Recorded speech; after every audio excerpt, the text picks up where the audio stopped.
In over 2 decades of being compared to each other, debated over, and pitted against one another by fans across the entire planet, Lionel Messi and Cristiano Ronaldo have never once faced each other in a World Cup match. Not in the group stage, not in the knockouts, not ever. Right now, for the first time in football history, the math actually exists for that to change. Let us break down exactly where both players stand, what has to happen in the coming days, and why this might genuinely be the last realistic chance for these two to finally meet on football's biggest stage. Start with Messi. Argentina has already won Group J outright, securing their spot in the knockout rounds with a game to spare. Messi opened this tournament with a hat-trick against Algeria, then added 2 more goals against Austria. A performance that pushed him past Miroslav Klose's long-standing record to become the all-time leading scorer in men's World Cup history with 18 goals. He also broke the record for most World Cup appearances, becoming the first player ever to feature in 6 different tournaments. With Argentina's group already won, Messi could even be rested for their final group game against Jordan, a team that has already been eliminated. Now look at Ronaldo. Portugal had a difficult start, drawing 1-1 with DR Congo in their opener, a match where Ronaldo barely touched the ball and faced harsh criticism back home. He answered that criticism in the most emphatic way possible against Uzbekistan, scoring twice in a 5-0 victory that also made him the first player in history to score in 6 separate World Cups. That brace pushed his career World Cup goal total to 10, putting Portugal in a strong position heading into their final group match against Colombia, a genuine heavyweight clash where the winner takes the group outright. So here's where things stand mathematically. If Argentina finishes first in Group J, which they already have, they will face the second-place team from Group H in the round of 32 on July 4th. Group H contains Spain, Uruguay, Cape Verde, and Saudi Arabia. That means Messi's path forward has nothing to do with Ronaldo directly, at least not yet. Portugal's path is where things get interesting. If Portugal beats Colombia and wins Group K outright, they would face the third-place team advancing from another group in the round of 32. But if Portugal finishes second in their group, a different bracket path opens up entirely. According to the tournament's bracket structure, the team that wins Group H, the same group containing Spain, Uruguay, Cape Verde, and Saudi Arabia, would face the second-place team from a different group depending on how the bracket falls. This is where ESPN's tournament analysis becomes critical. Spain currently leads Group H and looks likely to finish first. If Spain wins that group, and if Portugal finishes second in Group K instead of first, the bracket could actually set up Argentina facing Portugal further down the road, or alternatively, position both teams on a collision course that intensifies with every round. Both survive.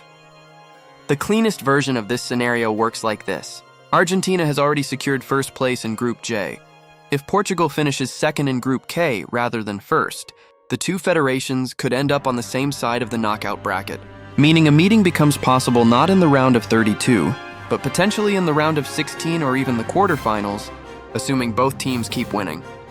This single detail, whether Portugal finishes first or second in their group, completely changes everything about whether this dream match becomes realistic or remains just a hypothetical conversation between football fans. There is something else worth understanding here, something that goes beyond brackets and group standings. These two men have spent nearly 20 years defining an entire era of football, constantly measured against each other, constantly forcing fans and pundits to pick sides. 8 Ballon d'Or trophies between them, hundreds of goals, records broken and rebroken by one or the other for 2 straight decades. And through all of it, a World Cup meeting between them has simply never happened.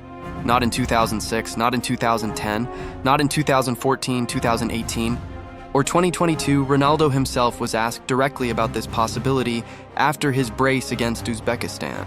His answer was honest in a way that revealed genuine excitement beneath his usual guarded press conference demeanor.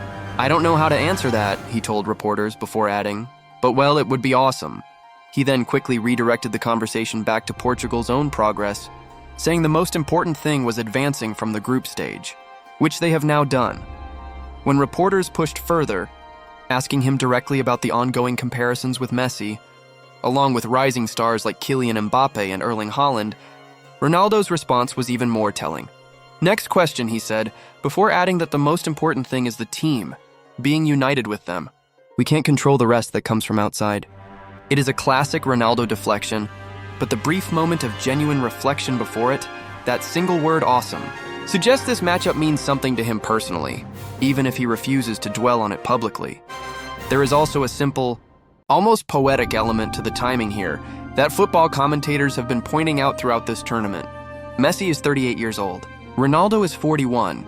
This is being widely discussed as potentially the final World Cup for both of them. If a meeting between these two does not happen in 2026, it likely never happens at all. The 2030 World Cup would require both men to still be playing internationally at 42 and 45 years old respectively, an outcome that, while not entirely impossible given how both have defied typical aging curves throughout their careers, would be an extraordinary stretch even by their own remarkable standards. What makes this particular World Cup different from every previous edition is simply the depth of talent both players are still demonstrating right now in real time, at ages when most elite footballers have long since retired from international competition. Messi just broke an all-time scoring record that had stood since 2014. Ronaldo just became the first man in history to score across 6 different tournaments. Neither player is coasting on reputation alone. Both are still producing performances that would headline this tournament even if they were 20 years younger. For the next several days, every World Cup storyline involving these two will essentially run on parallel tracks, watched extremely closely by millions of fans specifically calculating bracket scenarios in real time.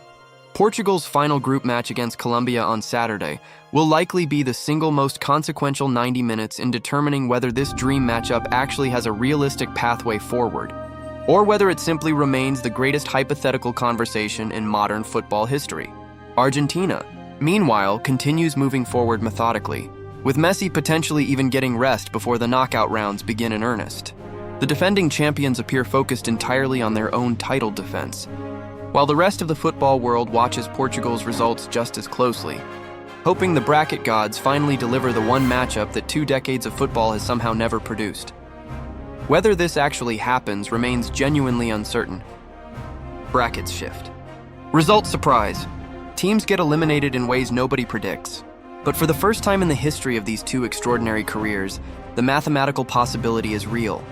And that alone has made this one of the most compelling storylines remaining anywhere in this entire World Cup. Subscribe right now. I will be tracking every single result that affects this potential matchup as the knockout bracket finalizes this week. Comment below. Do you think Messi and Ronaldo will actually face each other before this tournament ends? Drop your prediction below. See you in the next one.